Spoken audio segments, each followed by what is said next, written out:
Hi, Stitchers. Welcome to Tatreez Talk, where we share conversations about Palestinian embroidery. I'm Amani here with my co-host Lena, chatting with talented embroiderers and artists, sharing their stories, inspirations, and the cultural significance behind their work.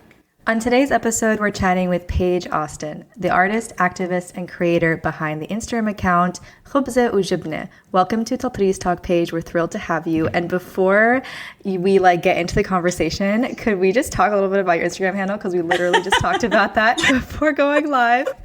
Because it is a little bit misleading in its spelling. Yes. Thank you for having me, first of all. I am so humbled to be here. It's insane. My Instagram handle is S1E27. It's missing the K. So a lot of people have trouble pronouncing it, but I promise you it is bread and cheese. S1E27. Only Arabs would be confused without the K. Like, what? Huh? Right. Yeah. I wanted to make the Instagram handle accessible for non-Arab speakers because I feel like, when you spell it phonetically, it's better, but not for Arabs. Oh, man. Well, okay. Now we have set the record straight. S1E27. That's the Instagram handle. Follow her. We'll talk more about that. We'll link it also. All right. Well, Paige, as always, we like to kick off with our guests by asking about your connection to Palestine. So can you share with us a little bit about you and your family's connection to Palestine? Yeah, definitely. So I am technically in my immediate family, am first generation here in the U.S.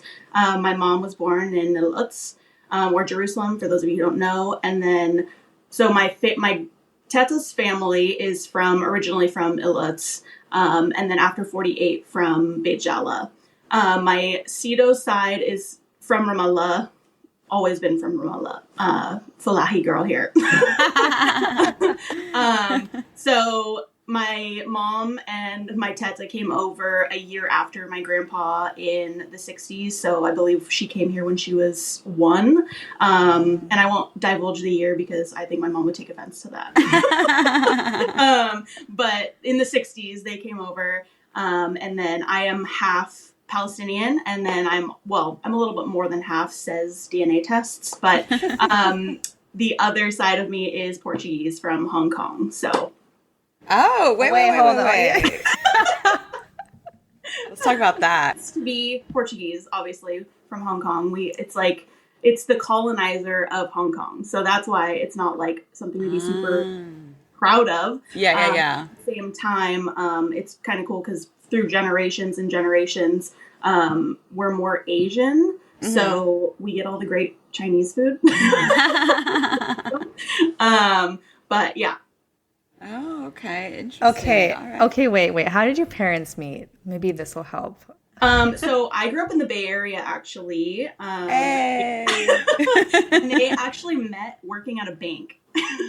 Oh my God, I'm dying. Okay. Oh my goodness. That's okay, really so cute. how Portuguese from Hong Kong, is that like a thing? Is there like a big community there? There is, yeah. Okay. Or at least, I've never been there, but from what my relatives have said, there's a huge Portuguese community. Do they have Portuguese citizenship? Is that why you identify as Portuguese from Hong Kong, or? I don't actually know the entire story. Okay. My family doesn't necessarily talk about our origins from that side. We have I have the lineage obviously that goes further back than my Palestinian side because we don't have as much written record. Yeah. But I can't go as far back to see when my ancestors came from Portugal to Hong Kong. So Okay. Wow, Yeah. that is so fascinating. Oh my goodness. Okay. Yeah. I love this. Okay. Let's dive a little bit into your Tatreez practice. How did you get started with Tatreez? So I actually started this last October. I had actually never even realized that, I guess I realized, but I didn't quite connect that ordinary people could do Tatreez, It was always a kind of a legend thing. I grew up around Tatreez, my Teta always had the cushions and embroidery, and she would always say Tatreez, this is Tatreez, this is famous for Palestinians, and that's kind of what we're known for. But she specifically, my Teta, never did Tatreez. She never like practiced or anything. I think it was lost prior to her mom's generation. And so after October, I actually found your channel, Lena, and I was like, oh my gosh, like she's doing Tatreez, like that's insane. I want to do that. Yes. So I really just like picked up a needle and thread. This is before like I knew that you had your 101 class. And I was like, okay, we're just going to teach yourself here. I love it. Yeah, I had no amazing. idea. Yeah. I had like no idea about the back. Like I didn't know that the clean back was like a thing. And so I was like, oh, okay, I'll just put the thread through this hole and then back up through this hole. And then like I tried to continue with that. And let me tell you, my first piece, as most people who are self-taught, is like atrocious. But Same girl, know, same. yeah. Don't worry. That's why I tell people it's always a mess in the beginning. It's fine. Yeah. It's so funny. But, and then I enrolled in Lena's 101 class, which was awesome. I really loved that, because it really gives you like all the basics that you need. The only part that I like struggled with afterwards, like trying to get started, was I didn't realize that like where to put the thread, if that makes sense. I didn't know that you could start, like cleanly, if that makes sense. Like I didn't know that you didn't have to tie your thread. So then fast forward like maybe a month or so, and I connected with Dana from Tatreez with Denduna on Instagram. And she's actually from my area. So I had contacted her and was like, hey, do you know of any Tatreez circles around here? And she was like, no, there's none, but I want to start one. And so I was like, yeah, you should do it. I was like devil's advocate, like, please do it. I want to know. And so we had the first Tatreez circle, and she actually showed me the correct way to start. And from there it was game over. I was obsessed. I love that. I love that. She's a sweetheart. And I love that, you learn through community in so many different ways. Like you learned virtually through Lena, who you didn't even know at the time, and then you got to like experience that in person learning with Dana. So that's sweet. I love that. Yeah. So good. So what was your first project then? How did you decide what to do? So my first project was actually a sampler. After I had started that initial, like I was just messing around, like trying to figure out things. I had seen on, I believe it was Tatreez Traditions on Instagram. They posted the sampler and I was like, oh, that's really cool. I want to do that. And before even like understanding really about how to read patterns or anything like that, I was like, okay, I'm gonna figure out how to put these patterns together. And I just kind of dove in, not like knowing what to expect. But it worked out pretty well. I mean, I just randomly picked different patterns from the first book that I obtained from my Teta, which was a coincidence. But I just like randomly threw together patterns, and that's kind of how I started to learn how to do things. And then immediately after, I dove into my denim jacket. Oh my goodness. Actual denim. Let me just show you really quickly. So this is one of those denim jackets that's like zero stretch. There's no stretch. Yeah. And the first part that I tried to Tatreez, which I did successfully, by the way, was a nightmare because it's the bottom of the jacket, the thick part. Yeah. Oh my And- Oh my God, so cute though. Thank It's you. like little watermelons. We'll have to post pictures. And that was the first thing that I had ever Tatreez on clothing using waist You're canvas. wild. You're wild. Yeah. I love this, but see, I think this is a great example. Like you just started in October, so it hasn't even been a year yet of you Tatreezing, and like you've dove into the community. You have like stretched yourself out of the typical comfort zones and already doing denim. I love that. Okay. I know you're still new, so you're probably still developing like what your style is. But since you did dive in so quickly to just kind of exploring and experimenting, how would you describe your Tatreez style? That's a interesting question. I think as I'm discovering new techniques and things, I would say that my style is like fall colors. I'm really into like muted, I guess, like greens, golds, browns, oranges, all that kind of stuff. And then I'm really drawn to like the Ramallah style thobes. So I think the combination of those two together is kind of my style. So a Falahi girl through and through. Through and through.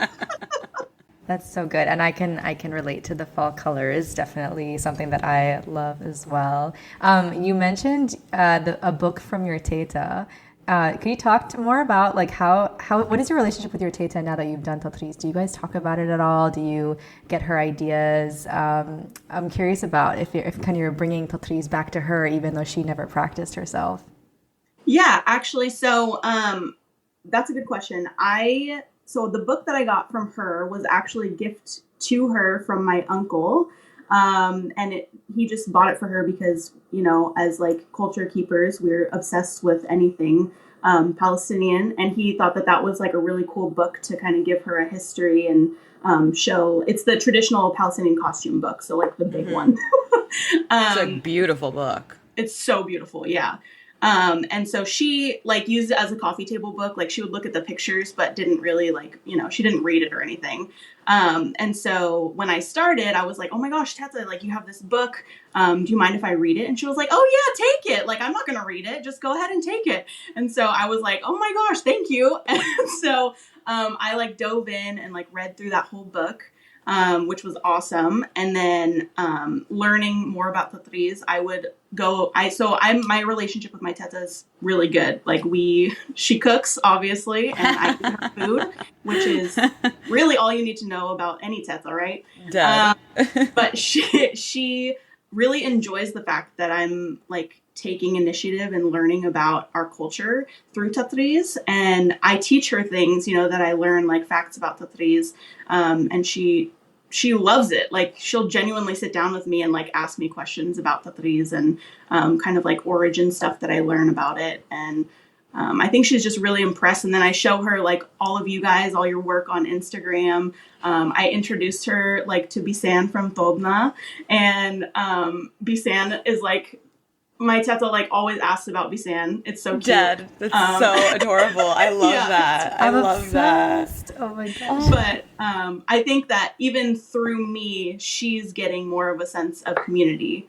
Yeah. And I think that's really special because my Teta hasn't been back to Palestine since she left in the 60s. And I think there's just like, you know, that missing piece for her that, you know, she still has community. Like she still talks to, you know, relatives and friends and stuff, but it's obviously not the same as having that community. So, yeah. Is there anyone else in your family, like your mom, or anyone else in your family that you've brought into the world of Tatreez since you've started learning? Not necessarily like in practice, but just kind of awareness of Tatreez and like that people still actually do Tatreez and things like that. My mom is very artistic, and that's kind of like where I get my creativity from. But she hasn't done Tatreez, and I think the last time I asked her if she wanted to do it with me, she was like, I'm not going to be able to see the holes. Like, okay, that's my mom. That's my mom. Yeah. And actually, so I have a couple of questions for you for listeners who may have not started.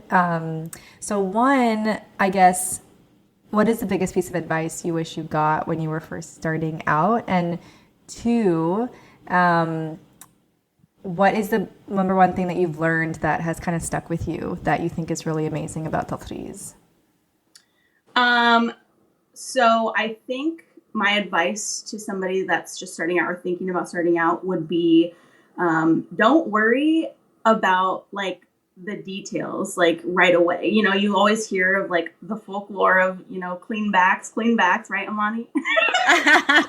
But like, don't worry about it. When you first start, you're going to make mistakes. And it's not a big deal because first of all, you can fix your mistakes.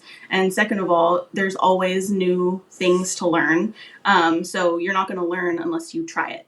100%. Like, I love that. Wholeheartedly agree. Everyone has a different, everyone takes different roads to it, but yeah, you should not be afraid to mess up and try different things. I still do different things and mess up.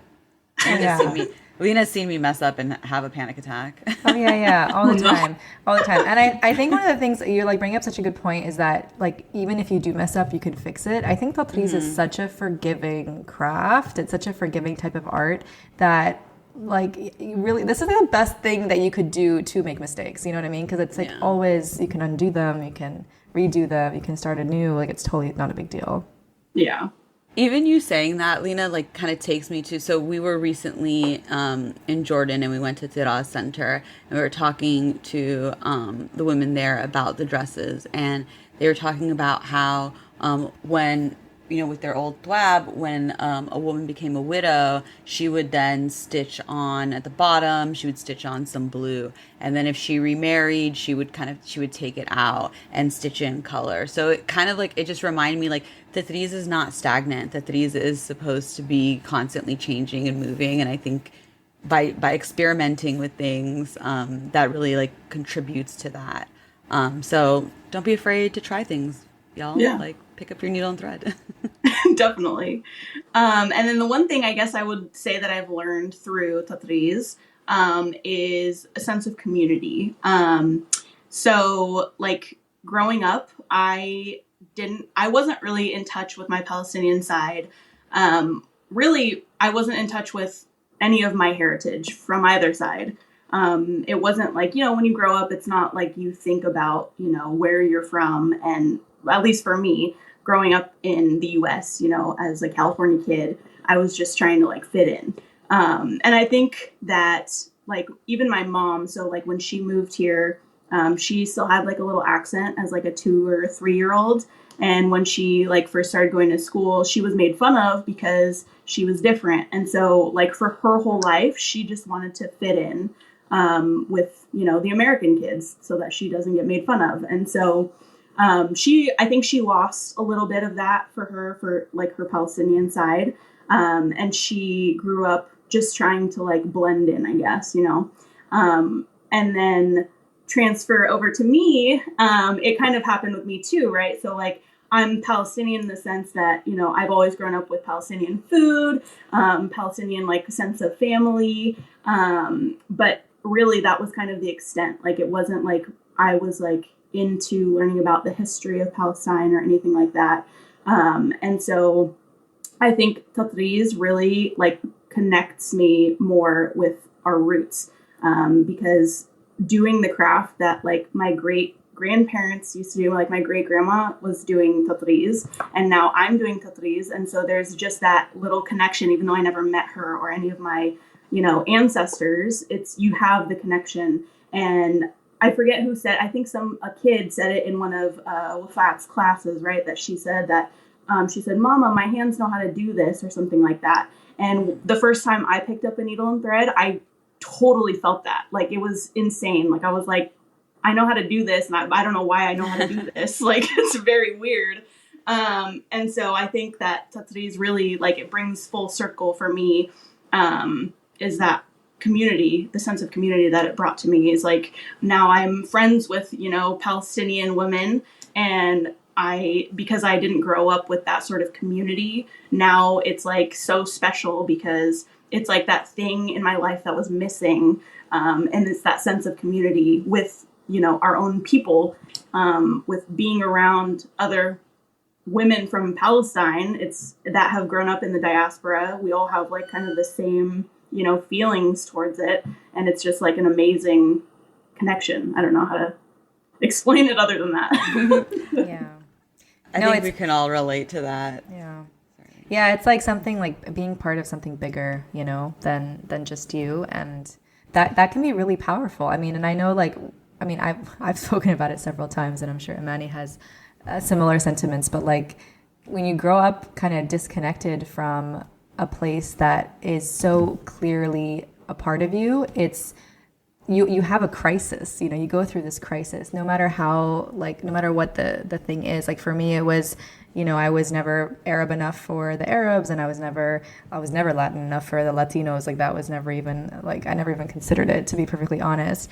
But then like in the US, I'm never American enough either. Like I didn't understand certain things about American culture that like impacted my people elsewhere. And so feeling like you're part of that bigger thing is really powerful. It makes you feel kind of secure and confident in your identity, and I think that's really important.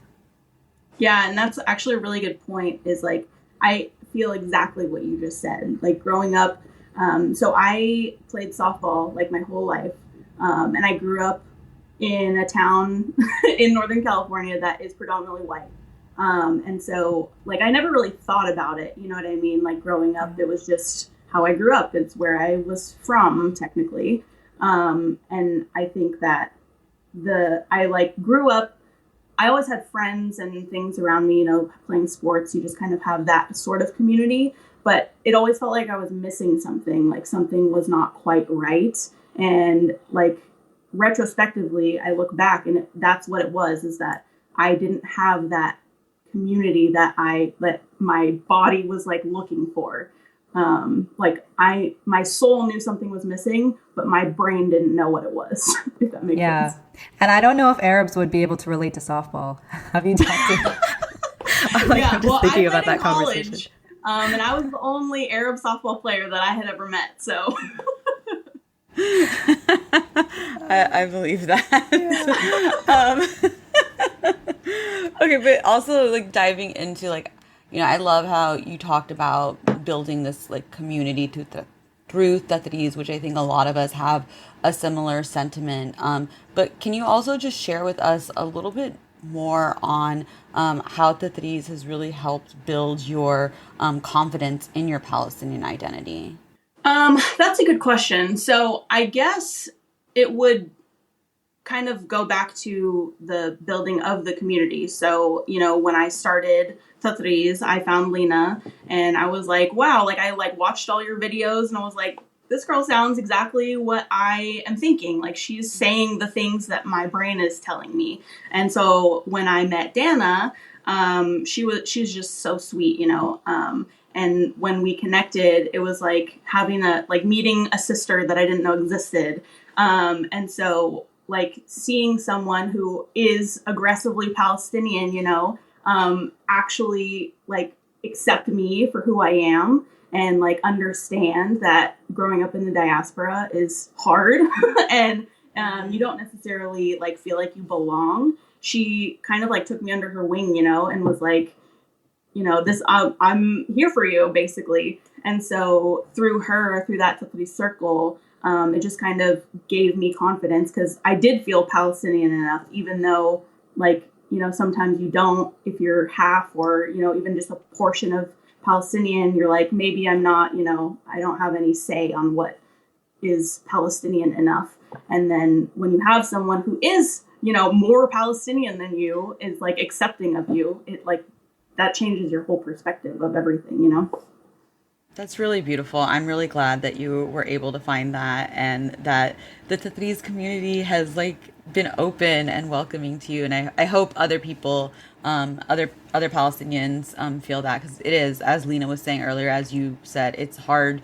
It's hard growing up in the diaspora. Like we all have different levels of, we all have what we assume as different levels of being quote unquote Palestinian enough.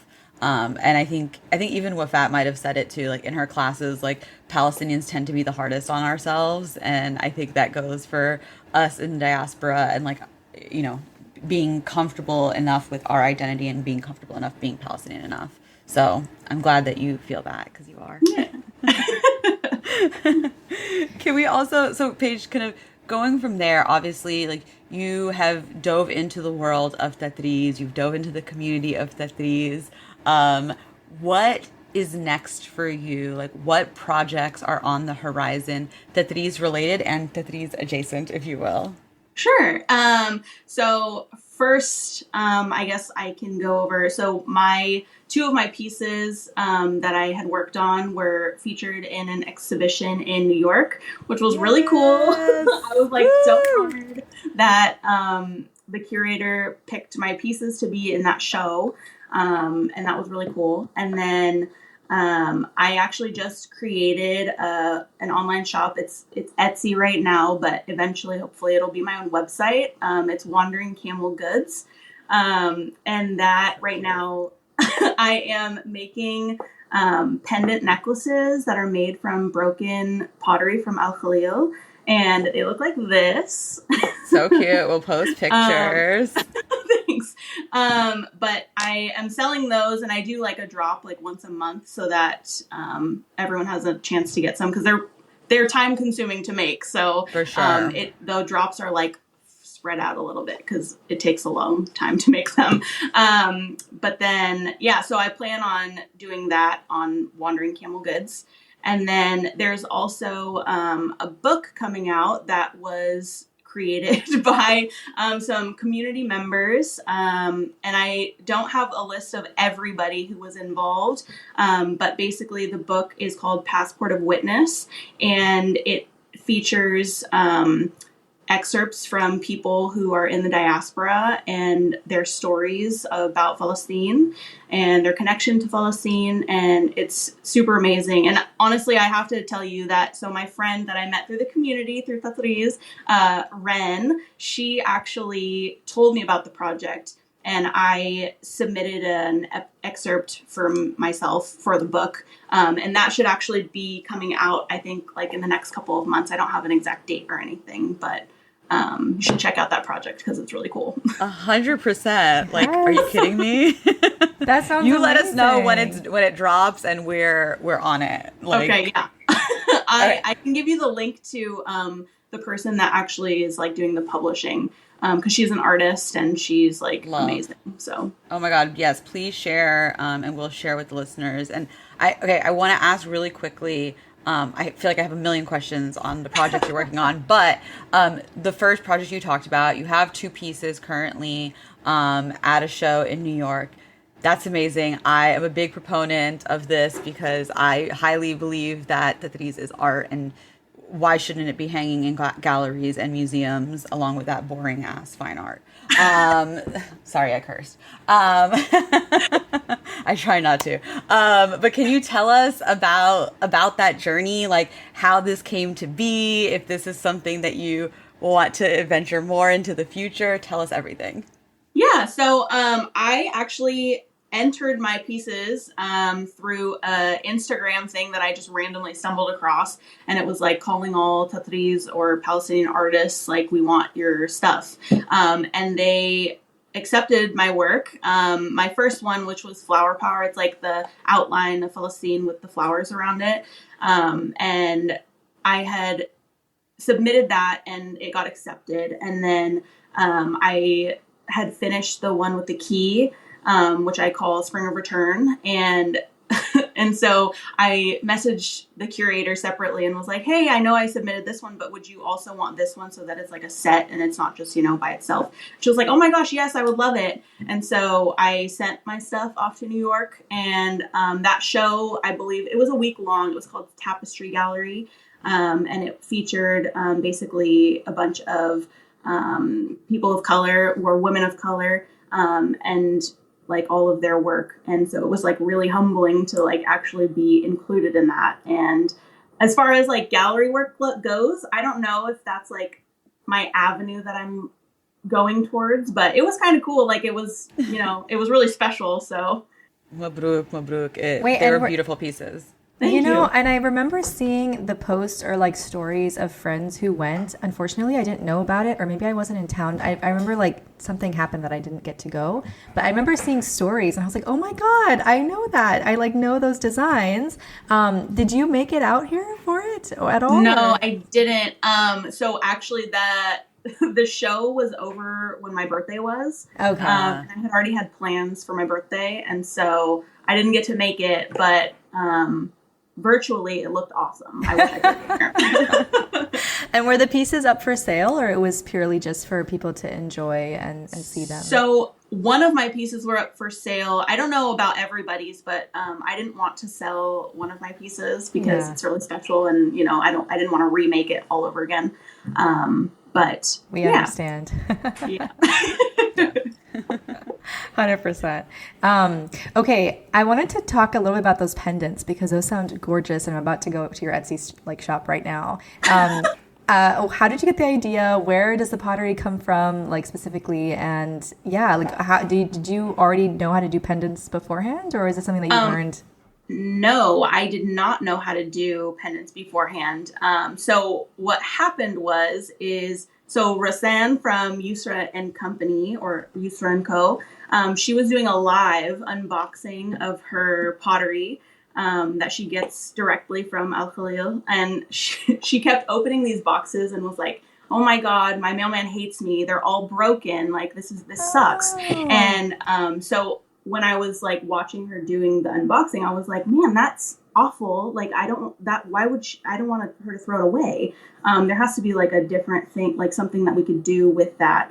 And so randomly I was like, oh, you know what? That would be so cool to make into jewelry. And so I kind of like researched how to like do it. And then I just started making them, and I was like, okay, this is going to be a thing, because now people can also have not just like plates or, oil canisters or anything like that. They can actually have a piece on them all the time.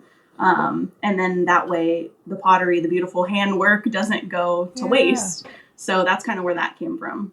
Oh my God, that's beautiful. I love that. Who just randomly thinks, oh, that can become jewelry? An artist. Yeah. An artist, baby. Literally, only an artist, for real. Oh my goodness. So are you collaborating with Yusra? Is it Yusra or Yusur?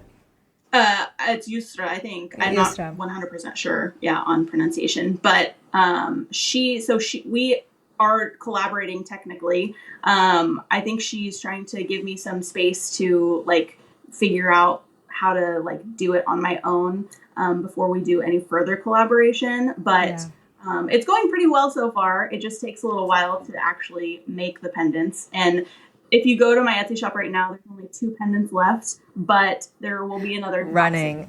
I am running. Don't worry. Amazing. I love the creativity. Okay, and then let's talk about this book.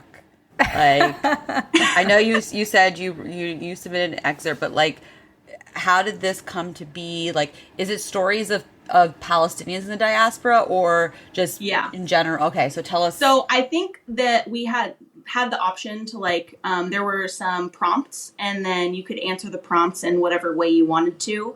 And I believe it is Palestinians in the diaspora. Don't quote me. I don't know if there's Palestinians in Palestine in the book, but I know for sure Palestinians in the diaspora. And so I found out about the actual project from my friend Ren, who is a local artist. And I don't know if you want to like drop her handle in the notes / maybe get her for an interview, because she's amazing. But she had told me about the book, and she was like, you should submit like an excerpt and like be in the book. And so I did. And so it's all thanks to her that my words are in that book, because it's like a piece of treasure that, will be around forever. And I'm so grateful. This book, we'll put it in the show notes. When we find more info, we'll definitely update people, because I'm sure other people are going to want to read this. I think it's so important. Like, as you said earlier, a lot of our history has been oral history. It hasn't been documented. So it is nice to see like more and more of our stories being documented. And girl, I love this trajectory of like, I wasn't comfortable with my Palestinian identity. I didn't really connect with my Palestinian identity to aggressively Palestinian. She is out here letting everyone know, like, you do not encounter Paige without knowing she is Palestinian. And I love that for you. Oh, thanks. Yeah, for sure. I mean, now I feel like if you know me, you know I'm Palestinian. So yes.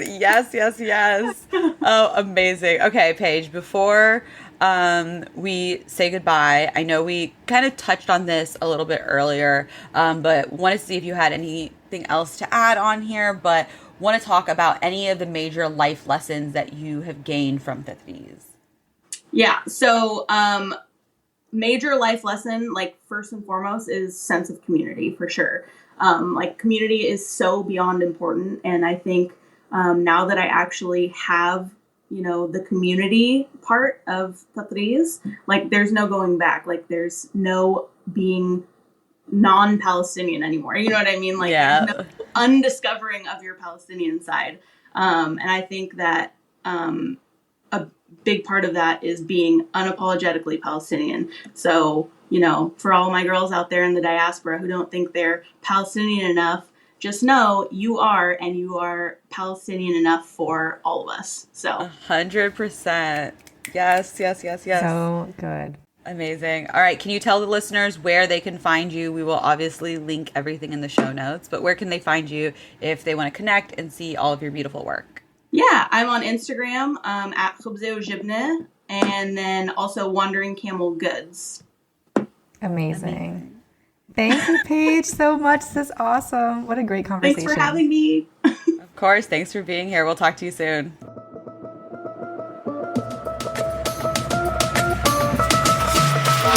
It was so great talking to Paige. She is so sweet. I'm so impressed. I didn't realize, I don't know why, I didn't realize that she only started stitching in October.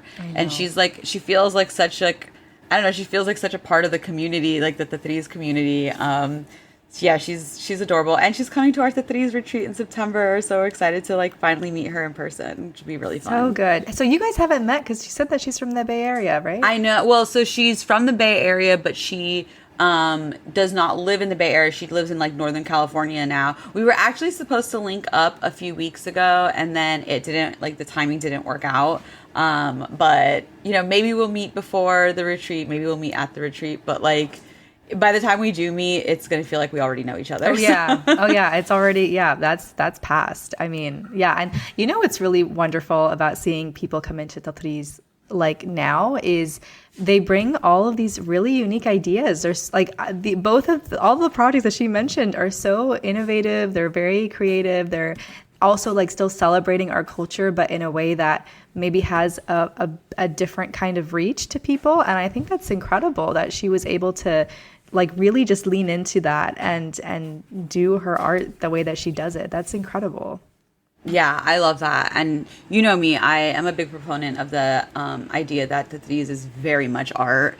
And so I love seeing people innovate with Tatreez and do different things. And just the fact that she was able to take Tatreez, this art form, as a way to like further connect with her Palestinian identity and start learning more about like Palestinian history and stuff. Like that's, I think, the cool thing. You know, we talk about it all the time, but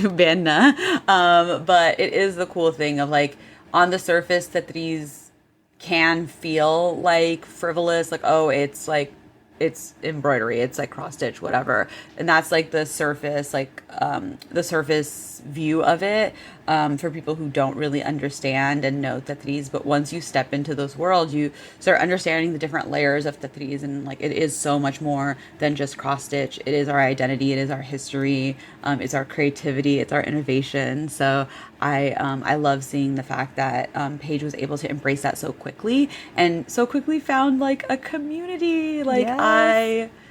Dana is a sweetheart. We have to get her on the podcast. It's a scheduling thing, but we're gonna get her on the podcast, and she's such a sweetheart. And I love hearing that. You know, she took Paige under her wings, and they're like a little sisterhood. It's great. It's amazing. And like she said, it's all about being unapologetically Palestinian, which I think is that word really rings true for Dana. I feel the way that she like the voice that she has on social media is very much unapologetic, and I love that about them. So, so good, so good. Thank you guys again so much for listening to another episode of Tatreez Talk. We want to hear about your Tatreez journeys. So please share your stories with us at tatreeztalk@gmail.com, and we might have you on an upcoming episode. Don't forget to subscribe to the podcast on your favorite listening platform, and be sure to leave a 5-star review. You can follow me at Lina Stob and Amani at Minamani, and make sure you follow the pod at Tatreez Talk. Until next time.